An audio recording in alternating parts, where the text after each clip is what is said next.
Well, hello everyone for joining us today. I'm just gonna go ahead and share my screen with you guys. All right, so hopefully everyone can see my screen there. So I wanted to first thank you all for joining today for our Lab Life Balance workshop. My name is Afrida Rahman Enyer, and I'm a scientific liaison here at Protein Tech.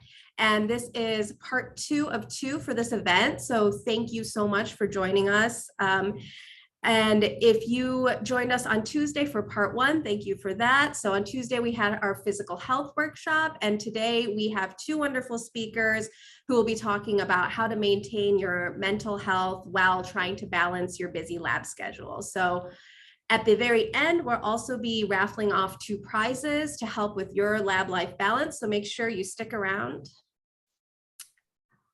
So before we get started and before I introduce our speakers, I just first want to thank the life scientists for your hard work. Protein Tech really values our scientists, and that's why we participate in events like Life Scientist Appreciation Week.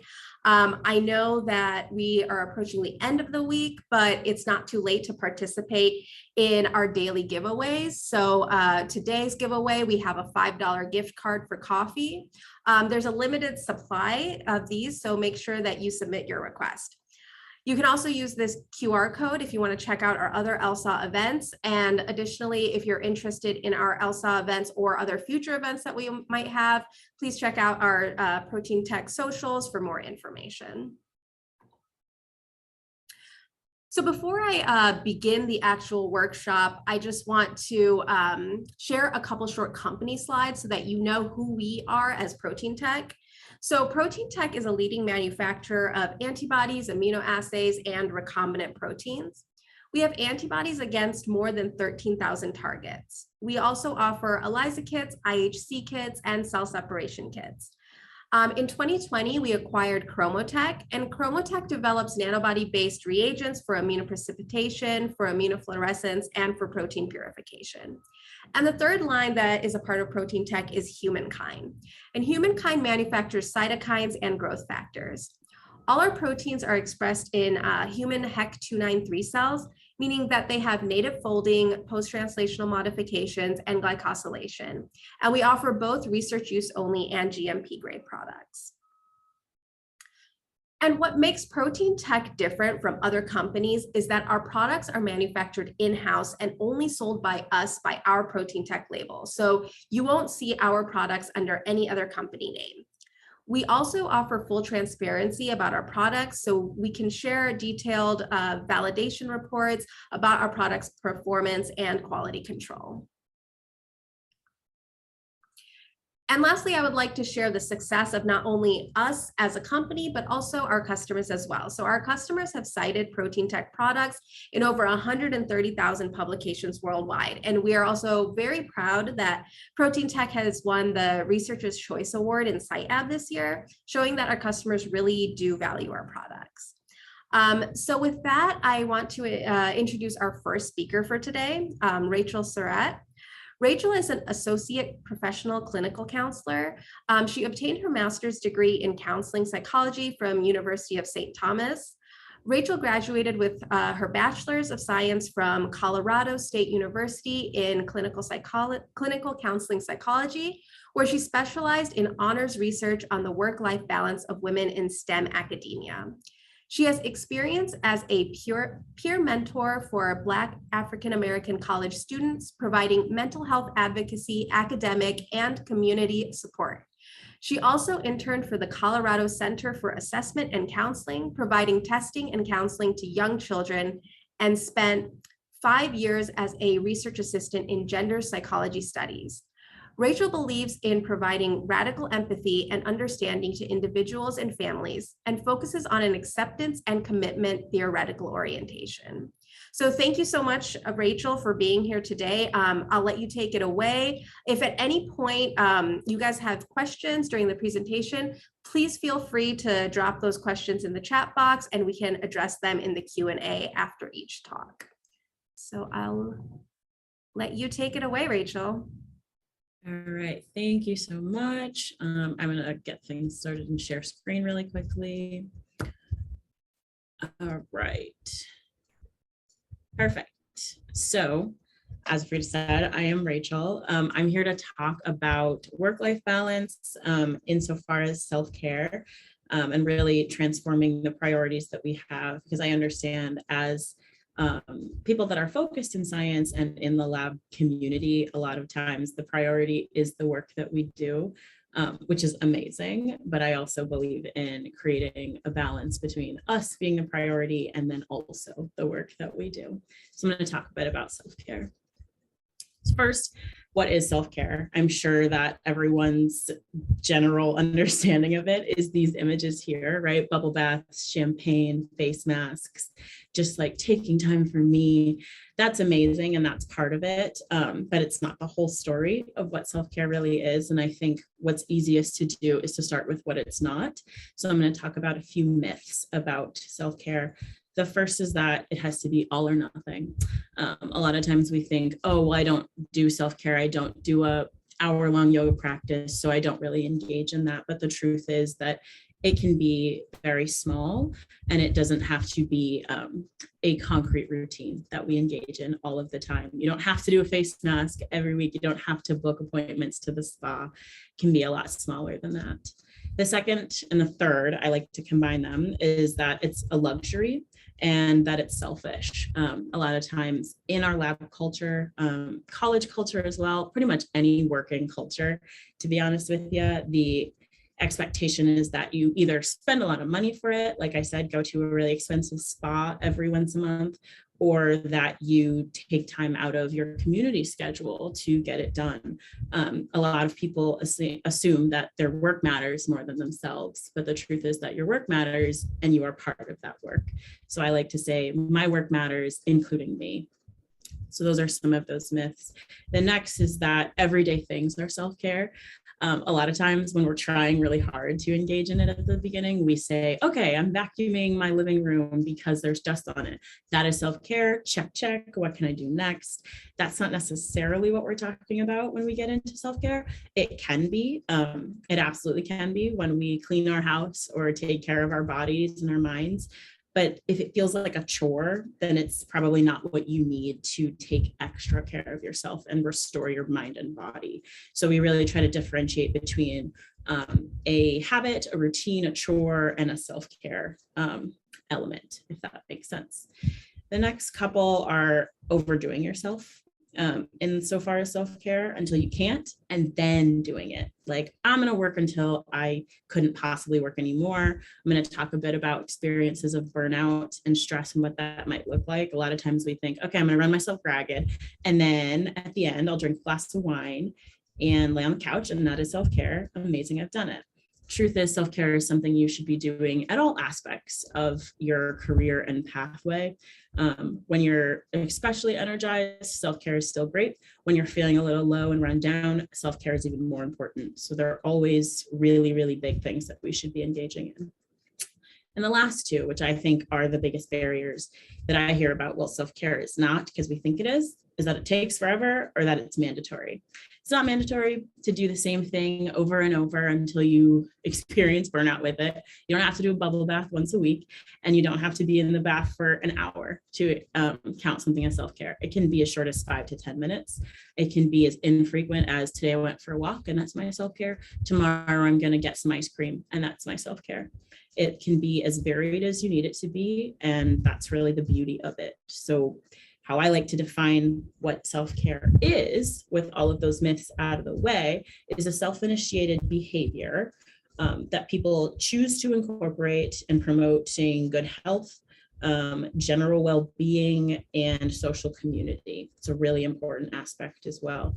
So when we actually give that the definition, it can be a lot simpler than we think. I also want to talk about some barriers to the self-care elements, because I don't believe in saying it's so easy, just go do it. I'm not a Geico commercial here. Money can be a really big barrier. Costs of services, like I said, if face masks and spa days are your chosen method, that can get really expensive. And especially for folks in the science community, financial debt is a super important factor, right? You pay for school, which means you're focused on making it through that as soon as you can. And there can be a lot of barriers to that, especially for scientists, but also when you're out of the field. So I never want to forget that that is an element which we go through. Additionally, academic pressure and the pressure to excel in our labs, particularly as scientists, it can really take a toll on us. The assumption a lot of times for folks is that it doesn't matter how I feel as long as the work looks good or I'm able to perform or be productive, then I will manage and I'll pick up the pieces after the fact, which is not at all how we want to look at things for sure. That kind of goes into that program culture, right? A lot of fields and companies have fostered an environment which self-care isn't the first, second, third, or fourth thing on the list, right? The idea is you come here, you do your work, and then it doesn't matter how you feel at the end of the day. So that can certainly be a barrier, but I don't want in this talk to preclude that this is the only thing and that this is the hardest thing, and so you can't overcome those things.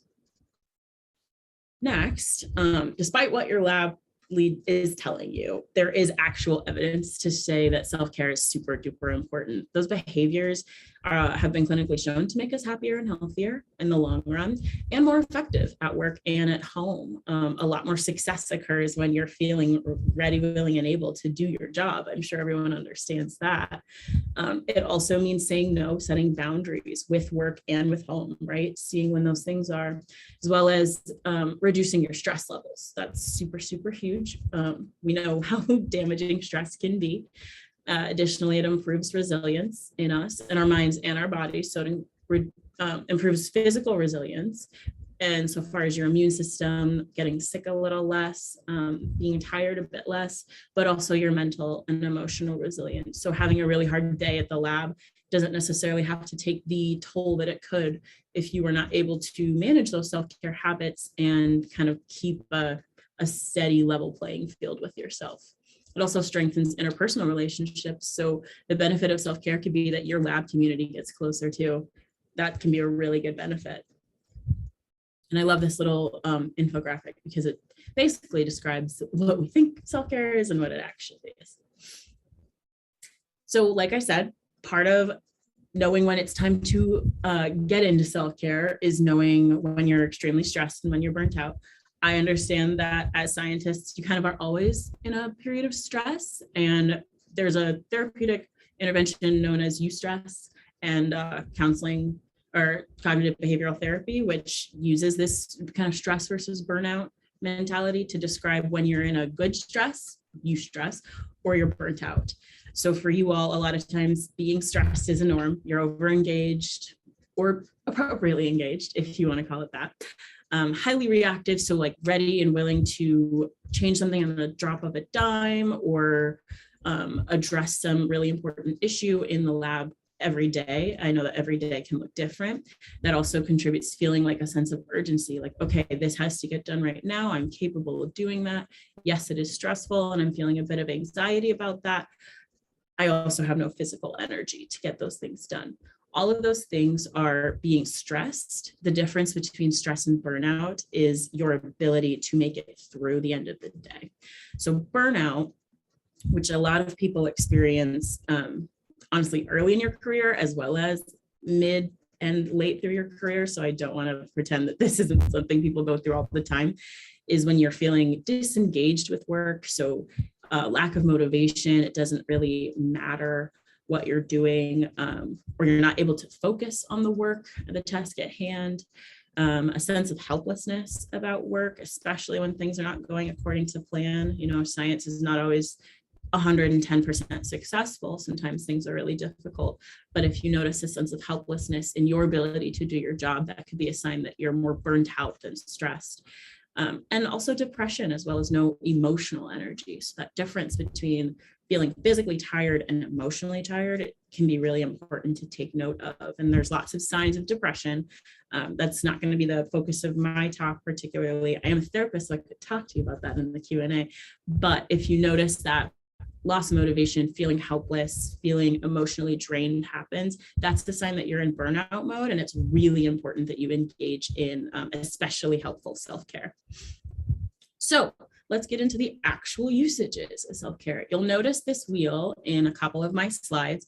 It is literally the holy grail of work-life balance for a lot of folks. It's the self-care wheel in different categories. So it's designed to help you focus in different aspects of what you need on a daily basis and gives you really good prompts. I sent Afrida this PDF and I attached a link to this. So if you are all looking to look into this more, you absolutely can.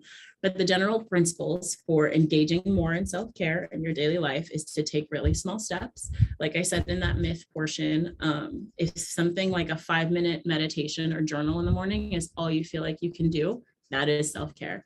That is what's required of you, and that can be it. Additionally, make time for yourself. There's a lot of self-care, like the social, you'll see the kind of social aspect of all of this, which is also super important, but being with yourself and reflecting, restoring, and recharging your energy is also a really crucial element, which is probably how that stereotype of being alone in a bubble bath with a glass of champagne got started. It's part of it, but not the whole picture. Additionally, avoiding comparisons in the lab, in school. I mean, I'm sure a lot of people have heard about comparing ourselves to other people on social media, things like that, but particularly in a rigorous academic environment where everyone is pretty highly successful, being really focused on avoiding comparing yourselves to others, as well as comparing how you do self-care to others, is going to be a really critical element. We're not trying to kind of stop ourselves before we even get started. So just go ahead with what feels best for you. Additionally, equating physical and mental health as equally important, super big. I know the last workshop and things that you did was focusing on physical health. I'm here to tell you that we're also focusing on physical health because they're all one and the same. And the last thing, make reflection pit stops. That's what I call them. Take some time in your day or your week, or honestly your month, if that's all that you've got time for, to reflect on what you're doing at work, what you're doing at home, and where you can help yourself in the self-care process. So that's general. Let's get more specific. I broke down and zoomed in a little bit on the wheel because it can be kind of big in case you're looking to see specific examples of what we can do. What I know can be helpful in my research, as well as the data in STEM fields particularly, but also all rigorous academic environments, is taking at least one day off a week. And I don't mean in the 5-day work week, because I know that Monday through Friday is really difficult for some folks. I do mean the 7-day. So if you feel I have to go to the lab on Saturday and Sunday and get those things done, cut out one of those days. I know that it can be really, really difficult. And that, again, sense of urgency is constantly there in the lab environment. But taking care of yourself should be just as urgent as taking care of your duties. So pick a day, whatever that looks like for you. If you're like, I hate Mondays, I'm taking Monday off, assign that, and be clear with your needs with your lab mates, your lab tech, your lab leads, whoever need be. Additionally, specifically, you can join therapy or support groups. I am a therapist, so obviously that is going to be the thing that I advocate most for, taking care of your physical, mental, emotional well-being. All of that gets done in the mental health space. If you find a really good therapist or a support group with similar needs as you, there's lots of scientifically themed or oriented support groups that can teach skills or just provide support and validation for the things that you all are going through, because you have a very unique experience and that can be respected. Absolutely. The last two, which are, I feel, the most important, because I don't do the third one, change your sleep schedule. A lot of times we do not get really good sleep, and knowing how important that is to physical, emotional, and mental health is the biggest thing that you could do. If that requires getting 30 extra minutes, that's okay. You'll see that all of these things that I'm saying are really small steps that you can take. You can also take huge ones if you want to become, I don't know, a hiker or a runner out of the blue. You can do that too, but you don't start running a marathon at the first sign of becoming a runner, right? You take a small step. So change your sleep schedule. As much as 30 minutes a day can have a really profound impact on our health, and stay connected. I particularly am referring to the other people in your lab, not necessarily saying become their best friends. There is a work-life balance that you're trying to keep, but stay connected on how they're doing as well, what their work is looking like, how you can be involved, and when it's okay to take a step back. That's really important. If we don't know when we are not needed, then we tend to stay in that sense of urgency the whole time we're there. And it's not always the case that we need to be that way. So here's a bit more for the different categories in case that was, again, difficult to read. Mental, I prefer engaging in mentally stimulating activities. That could literally be a puzzle if that's what you do. Could be the crossword, could be Sudoku, could be talking with folks about your work. Maybe that's what's good for you for self-care, but really focusing on compassion and acceptance about you while you're trying to do this really hard work. That is your job, and the hard work that is self-care is going to be crucial. Physical, sleep, diet, exercise. If you can get a 10-minute walk in on a sunny day or a rainy day, that can be where you start. Emotional, therapy. Again, that is my holy grail. That's what I like to do, as well as emotional processing. So at the end of your day, if you had a tough day at the lab, that could require, I don't know, a 5-minute voice memo to yourself about what happened, why it was difficult, how you're feeling like you really need to go to the bar and get a drink right now with your friends. That's okay. Be implicit about expressing yourself and processing the emotions that you're going through, if not daily or weekly, at least monthly, right? Get it in somewhere. I didn't talk much about spiritual self-care, but that is absolutely just as important as the other categories. Engaging in those rituals and practices that are important to your community, your culture, or just yourself. Don't neglect those because you're in a lab-focused job and don't necessarily have like a front-facing experience with those. If you were in a spiritual community before you entered the lab, see how you can engage with them again while you are in the lab. Don't let go of those aspects of yourself just to be lab focused. And then the last category is social, right? Spend time with your friends and family. It's really important that you keep a community and build the community while you're in a lab or academically focused, because it can be a very isolating experience, as well as one that breeds intense independence, which can be a great thing, as well as something that's not so helpful when you're trying to find other support, like people to walk with, people to talk to about your emotions, or people to just, start a support group with. So really focus on those things as well. The last thing I want to talk about is collective change. So the first thing we need to do is stop gendering taking care of ourselves. I hope you noticed in the earlier slide with bubble baths and face masks that I had a man and a woman there, even though one was a cartoon. It's really important that we remove the stigma that self-care is something that women or female presenting folks do, like getting a face mask or going to a spa. It's something that everyone should be engaged in. If you have a heartbeat, you can take care of that heart, right? That's how I think of it. Collectively, we can also check in with each other more. I mentioned that in the social change and social self-care, but really focusing on checking in on each other's well-being. It doesn't mean taking care of each other insofar as like doing the work for others, but see when you can add help and when it's not needed with the others in your lab. That really fosters a community where you no longer feel like, oh, I can't take care of myself because I'm also taking care of others, which means I am just as important and am able to take care of myself. Lastly, create an expectation of self-care amongst each other and your peers. Particularly if you are the leader of a lab, I find this extremely important. Make it very known that it is okay and expected for others in your lab to get away from the office, take care of themselves, engage in whatever means of self-care they need. Of course, there's a balance you keep between getting the work done and going home, but I think it's most important to remind others that they are in charge of finding their balance, and it is my job to respect it. So really respecting the culture that you're trying to change there. And lastly, remember your value, and I'm very serious about this. Remember that you are in the lab in a mutually beneficial arrangement, right? They need you there just as much as you need the job or the program or the internship, what have you. It's really important that you don't expect to be like a mule or a workhorse for your job, because you're equally as important and you're also there to help them. So if they want your help, they need to take care of you, and you need to take care of you as well. So that is my last important caveat, to remember your value in the lab and outside of the lab. And then lastly, I left all of the different types of self-care, which again, I sent the slides already, so you're able to access all of those different categories and examples. And that leads me to the end of my talk. So I'm going to go ahead and stop sharing my screen real quick.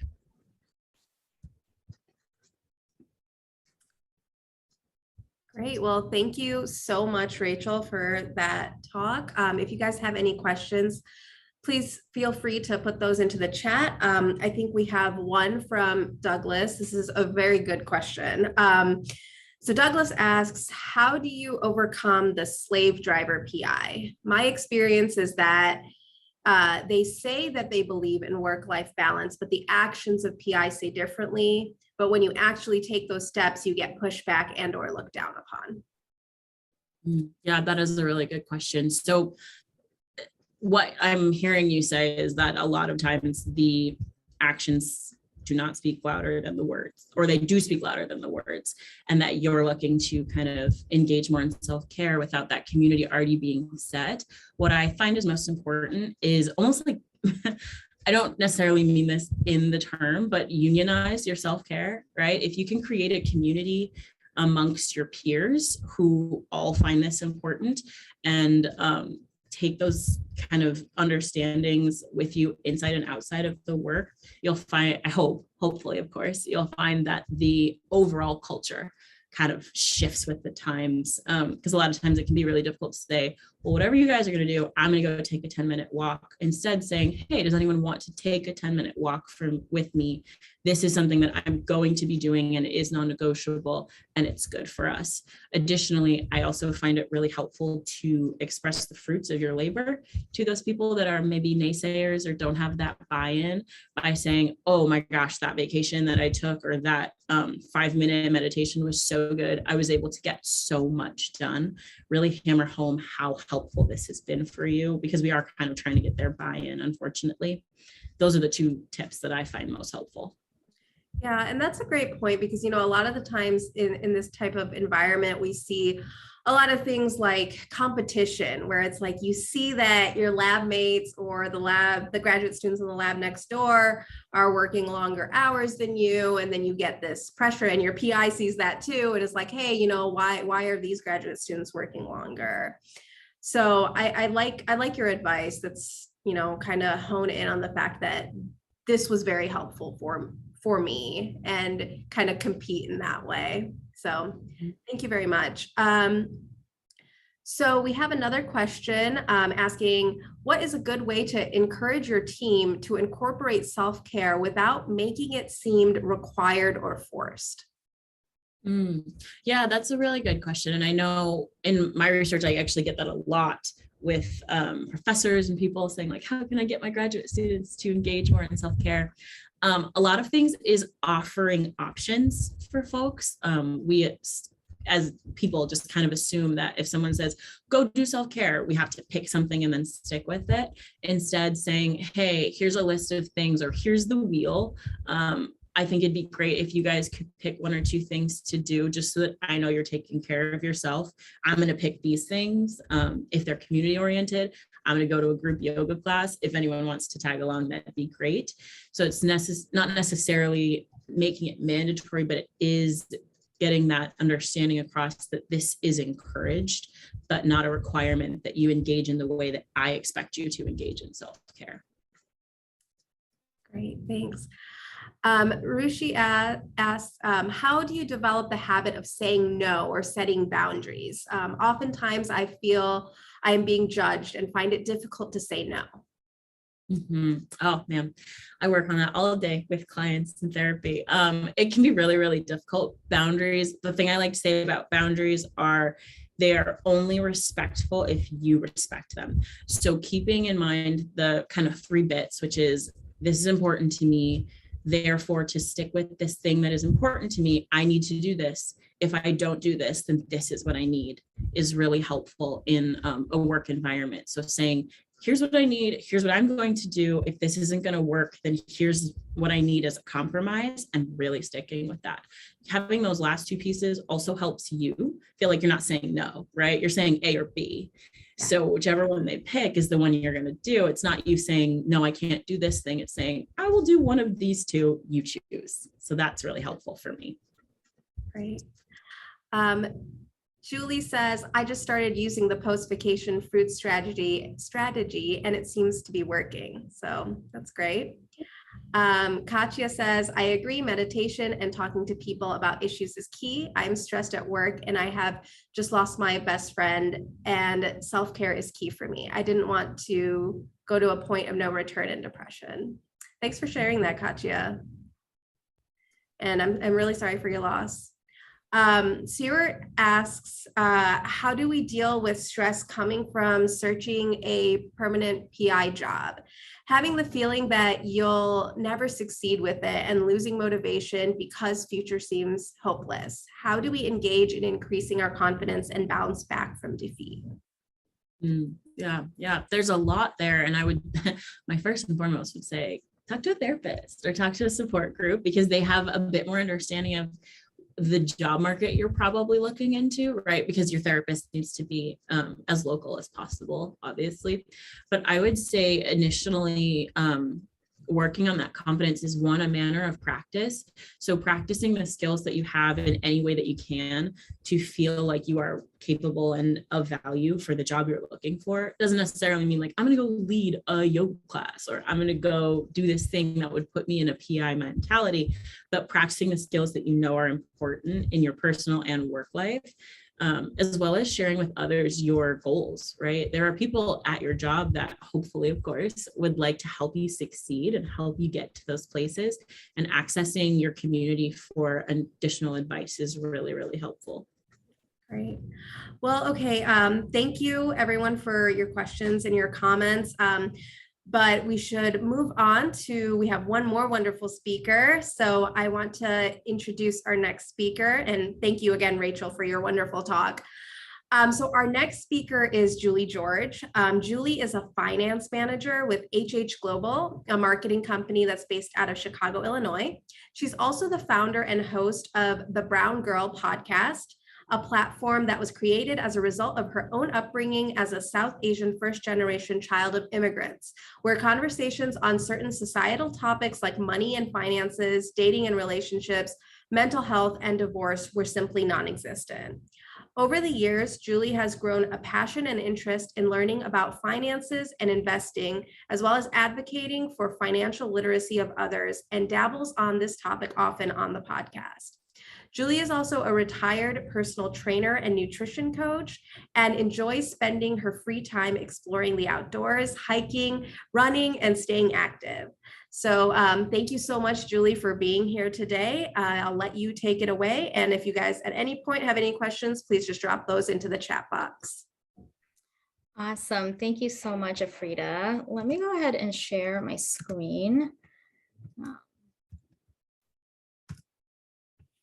Okay, you guys can see my screen? Awesome. Okay. Hi, everyone. My name is Julie George. I'm really excited to be talking to you about personal finance. Like Afrida mentioned, this is something that I'm really passionate about. And I understand you guys are all in graduate school, so I've tried to tailor today's content to hopefully be relevant and insightful to you. So just a quick overview on what we'll be discussing today. The first thing I'm going to talk about is how to understand what your current financial state is. From there, we'll touch on making a conscious spending plan based on that. We'll talk about some very tactical tips for controlling your spending and saving money.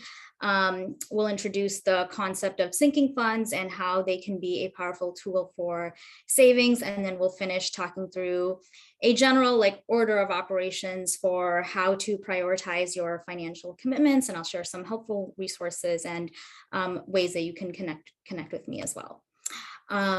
Okay, so before we get into all of that, I wanted to briefly touch on this concept that I think often gets neglected in a lot of the old school traditional preachings of personal finance, in that you want to grow your way to wealth, not save your way. I think a lot of the financial advice out there tends to be this like nickel and dime kind of advice of don't buy lattes, stop eating at restaurants. And it's centered around making you feel bad if you're choosing to spend money on things that may not be deemed, quote, necessary. And I think there's some merit to that kind of advice, depending on, what circumstances of life you're in, such as being in school or being in graduate school.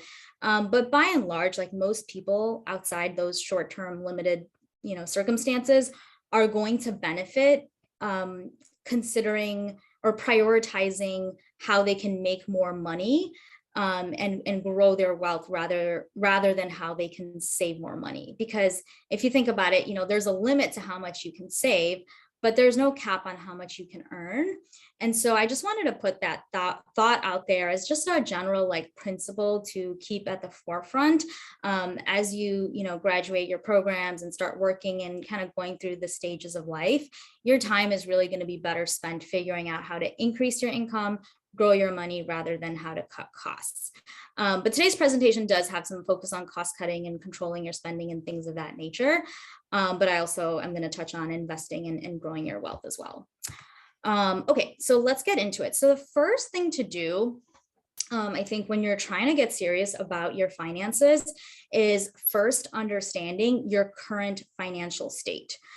Because you can't map out what you want your future state to look like if you don't have any idea of where you're at now or what your current baseline is. So in the world of finance, we have different financial statements like your balance sheet and your income statement. And I like to think about understanding your current financial picture by essentially translating what you as a person look like onto a balance sheet or an income statement. So there's two important calculations or exercises to do to first understand your full financial picture. Let me move this out of the way. Okay, so the first thing to do is to understand your net worth. Okay, so your net worth is basically a metric that tells you what you as a person would be left with if you sold all of your current assets and paid off all of your debt. So you calculate your net worth by totaling all of your assets. So that's anything that has, a certain value that can be converted into cash, your home, your cars, retirement accounts, expensive jewelry that you have. And then you want to subtract out all of your liabilities. And this is going to be all of the debt that you have, whether it's student loans or credit card debt, car loans, mortgages, etc. And so that's going to leave you with what your net worth is. So this is something that, you can't change overnight, and it can certainly fluctuate over time. If you're a student and, you've never had a regular source of income flowing through, chances are your net worth could be negative. That's not abnormal for that stage of life. But I think first understanding, what your net worth is and reevaluating it and evaluating it from time to time is really key and something that you should be aware of. And every financial step you take should bring you closer to increasing your personal net worth over time. Okay, the second thing is understanding what your current cash flow is like. So this essentially tells you, how much you have to work with every month. It kind of looks like a budget, but it's really just an exercise to map out your current cash that's coming in and your cash that's going out, right? So up top, I have in the example, you want to document all sources of your cash inflow. That's your take-home pay, any other stipends or allowances that you have, side hustle money. And then you want to document all of your cash outflow. So that's going to be things that you are spending money on each month. And this may require you to dig through your credit cards and other bank statements and things like that. But understanding this is, understanding what your remaining balance is really important exercise, just knowing your numbers. You can't build financial confidence without competence, and you can't be competent if you don't understand your numbers. So you can see in this example, you know, once you actually lay everything out, you see that you're actually in like a negative cash flow position. But once you do this exercise, I like to think about creating like a conscious spending plan. So it's a conscious spending plan is similar to a budget, or excuse me, it's similar to a budget, but it's thinking about it a little bit more proactively and making a conscious decision on what you're going to spend money on and what you're not going to spend money on. I learned about the concept of a conscious spending plan from Ramit Sethi. He's a pretty well-known personal finance guru. And again, the idea behind it is consciously deciding what you want to put your money toward every month without feeling guilty, right? Like, for example, if you love having premium roasted coffee beans delivered each week, you know, you can build that into your plan without feeling guilty. So once you kind of like map out your current state, then, you know, upon building your conscious spending plan, you can make adjustments and, you know, find ways to maybe find some categories that you either want to save money on or cut things out, what you want to keep, and things of that nature. So you can see in this example, on the left-hand side, you went from having a negative balance, you know, and then you can maybe think through like, okay, there are some ways to perhaps cut your cell phone bill down by getting onto a family plan or joining a friend's family plan. Maybe you can try to reduce your eating out from spending $250 a month to $150. You know, maybe you can completely eliminate all those like random Target runs where you buy a bunch of random knickknacks that just end up in your junk drawer. So thinking through those kinds of things can really go a long way in helping you take more control of your spending. Okay, so next slide. So these next two slides, I'm going to share some very tactical advice around, you know, practical ways you can control your spending. Some of this I've, you know, put on my nutrition and personal trainer hat on, but they work really well in terms of helping you save money, especially when you're in school and on a tight budget. Okay, so the first thing is around ways you can save money on like groceries and food. So this first bullet I have says, you know, eat more minimally processed whole foods, right? This is foods that don't, you know, these are foods that like come from a plant or come from the earth, right? It's not realistic to say don't eat processed foods or packaged foods at all, but trying to eat more, like trying to incorporate more minimally processed whole foods into your diet, fruits and vegetables and things of that nature, that will naturally crowd out the processed stuff. And doing so will also cut down on your cost per use or cost per meal quite a bit. You know, it's a lot cheaper, if you think about it, it's a lot cheaper when you're cooking yourself using whole ingredients like rice and lentils and chicken and other meats than buying, you know, 6 individual TV dinners. You know, that's like one example. On that same vein, you can practice cooking ahead using bulk ingredients.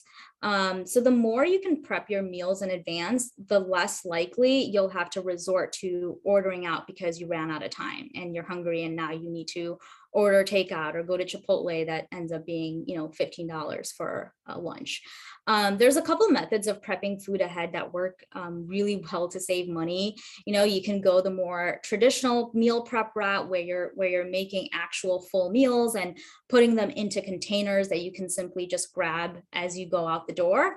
Or you can do a more like batch cooking style where you say, where you like, let's say, for example, on Sunday, you cook some chicken for the whole week and you put that into a container. You cook a carb source like rice or quinoa and you put that into a container. And then you cook or roast a bunch of, you know, vegetables and you put that into a container. Now you have several different carb and protein and veggie options to mix and match and, you know, make different meals throughout the week. For me personally, so before COVID, when I was going into the office every day, I would do traditional meal prep. Like every Sunday afternoon was time dedicated to prepping my meals for the week. And I would treat it like an appointment on my calendar. So I'd make all of my meals, pick recipes that I actually really enjoyed and that tasted good. And I, remember like most of my coworkers would go and buy lunch from the cafeteria, and it would usually be somewhere between $10 to $15 every time, which again can really add up to several hundreds of dollars over the course of a single month.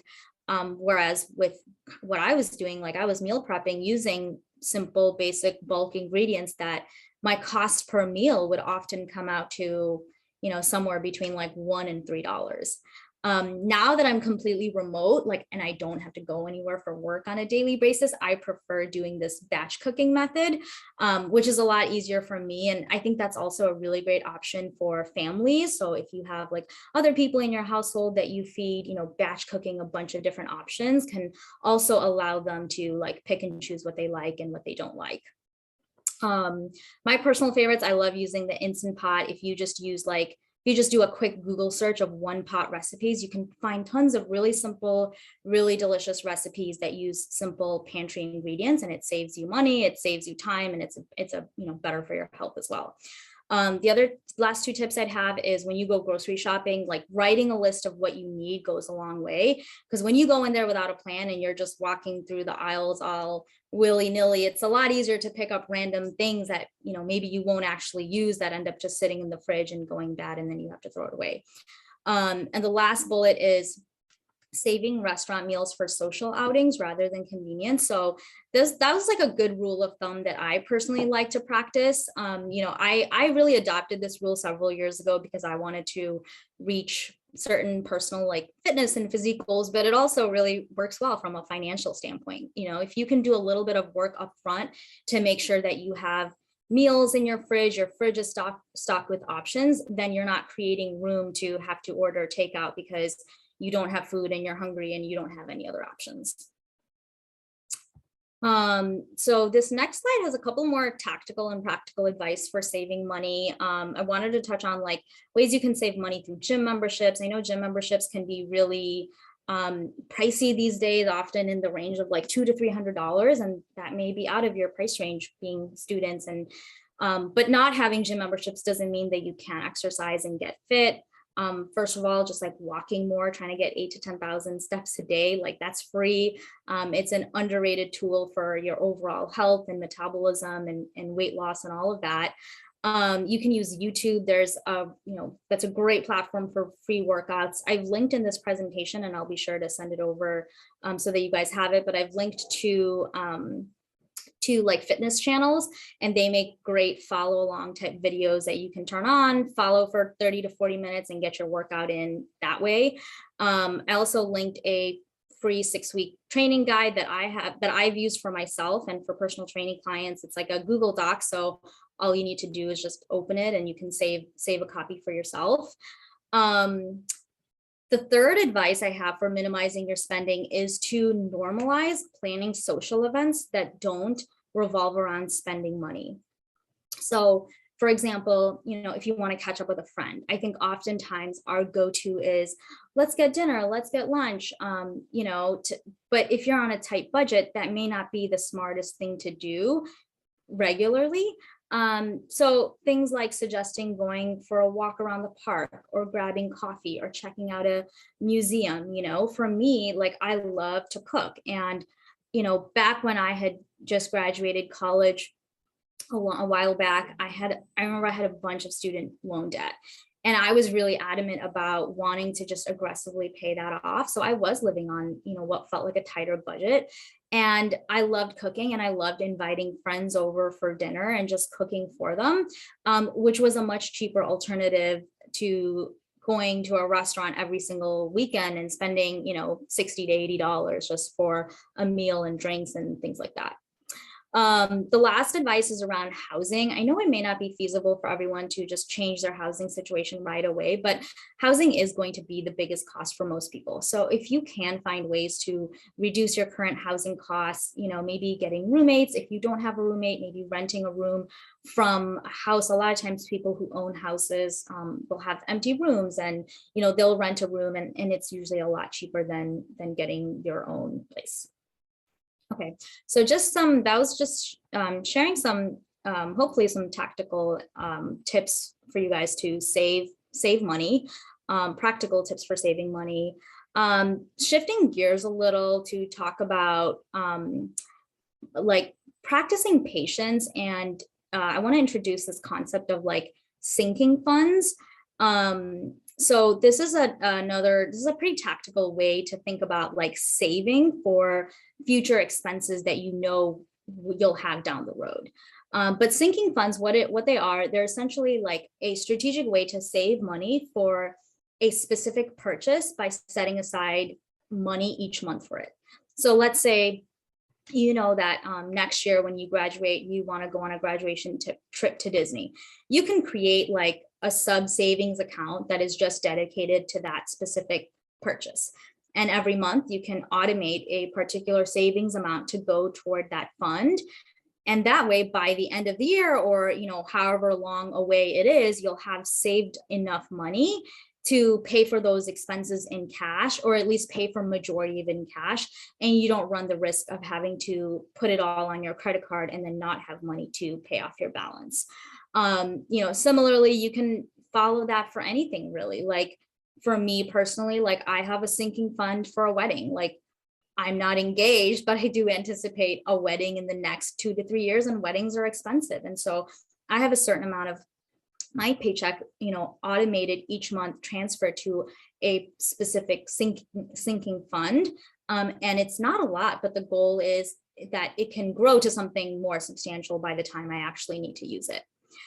So how to actually implement this? So you can set up individual savings accounts. Online banks are typically really great for this. I use Ally Bank. I've used that bank for like 10 plus years. I've used that online bank for 10 plus years. And it's just it's super easy.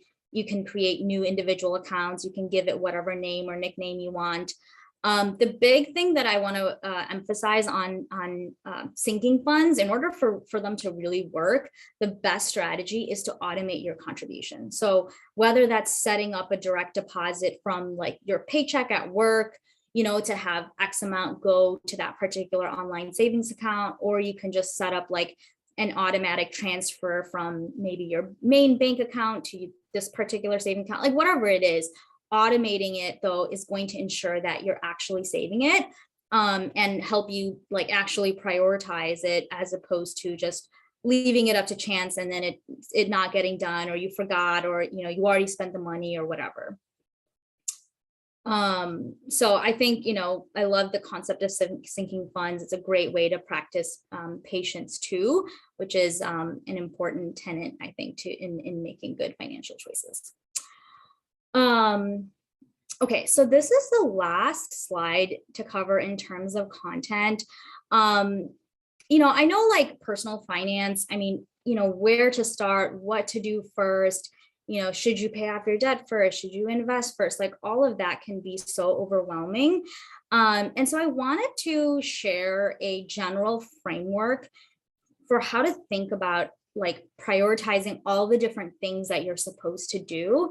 And this may not be something that you can necessarily implement right this moment, like if you're going to school full time and school is your priority and you don't really have a lot of bandwidth, both in terms of like money and, mental capacity to think about what your financial situation is going to look like beyond a certain month. Like I totally get that, I've been there, but I do want to share this framework so that you can keep this at the forefront and begin to implement it when it's appropriate. So the first, this is kind of like, I like to kind of consider this like the order of operations, right? So the first thing that you want to do in terms of prioritization of your finances is set up an emergency account, like minimum 3 to 6 months, or figure out a time frame that is sensible to you. Like if you feel comfortable with a year, do a year. Like personal finance is personal, like there's no one size fits all, but it's good to have an emergency fund that it covers a minimum of 3 to 6 months. So stash away in a savings account what would be the equivalent of 3 to 6 months of living expenses, so basic rent, groceries, utilities, and other necessities. If you have a 401k match with your employer, definitely take advantage of that match, because that is free money. So a lot of companies will offer a match to their employees of a particular amount. So they'll say, we'll match up to 4%, meaning you contribute 4%, and then the company will contribute 4% of your pay into your 401k. Again, that is free money. Take advantage of it. Don't leave that on the table. And one other thing to note about 401k contributions is that they're also tax deferred, meaning you get an immediate break on your taxes. Okay, next is paying down your high interest debt. So, if you have like credit card debt, for example, like credit card debt it's like one of the worst financial mishaps you can find yourself in, because the interest rate on a lot of credit cards is like over 20%. So if you have a high interest rate and you're carrying a balance, you want to try to eliminate that as quickly as possible, or any kind of other debt that you have, like student loan debt that is like high interest, try to eliminate that as quickly as possible.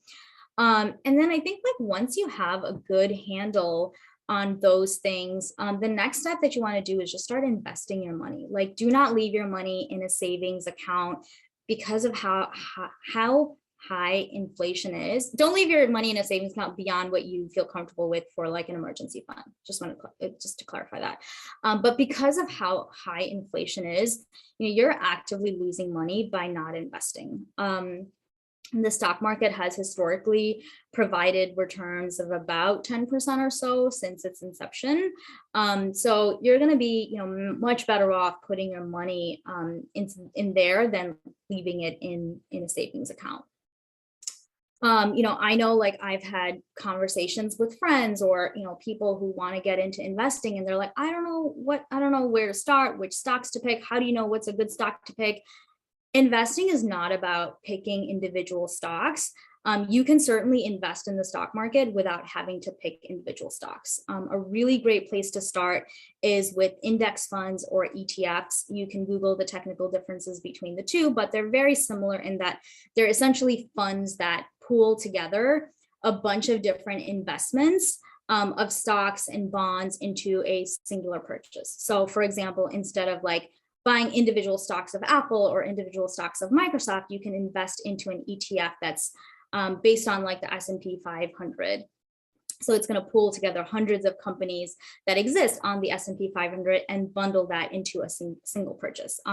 Warren Buffett's investing advice that he's been giving for decades is that for most ordinary people is to keep your investing simple. Invest into a low cost S&P 500 index fund, because your investment, how that's going to perform is going to be based on like the overall performance of hundreds of individual companies that exist within that index that you've selected. And because it's so diversified, it's a pretty low risk and safe way to start investing.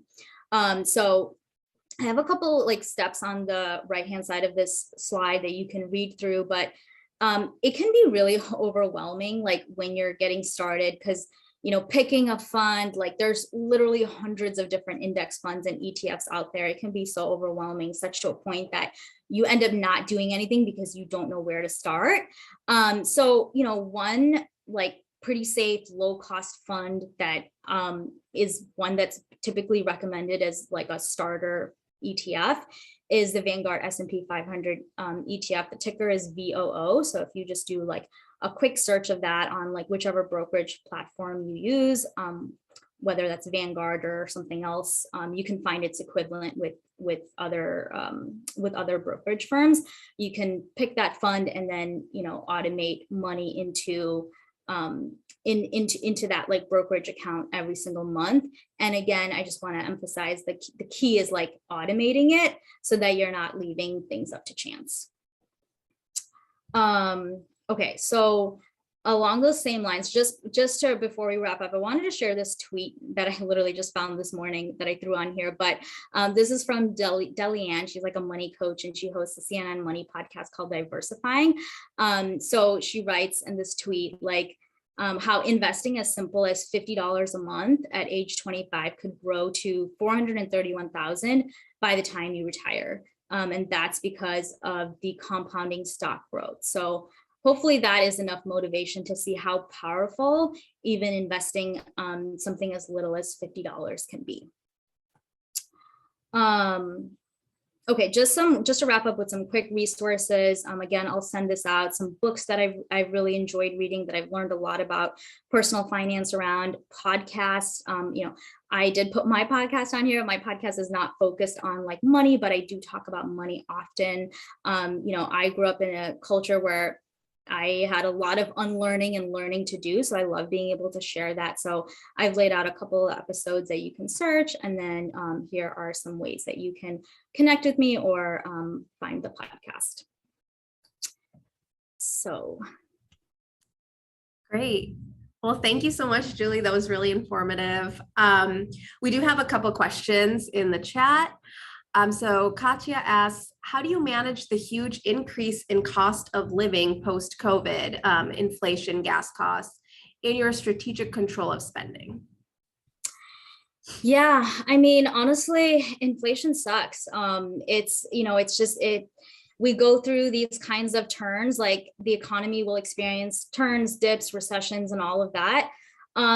Interestingly enough, I think a lot of the advice that I'd have around combating inflation, we've actually covered in some of the slides, like growing your investment accounts. Your cash at the bank makes close to no interest, but prices on everything is increasing. So that can cause your purchasing power to degrade over time if you aren't actually investing.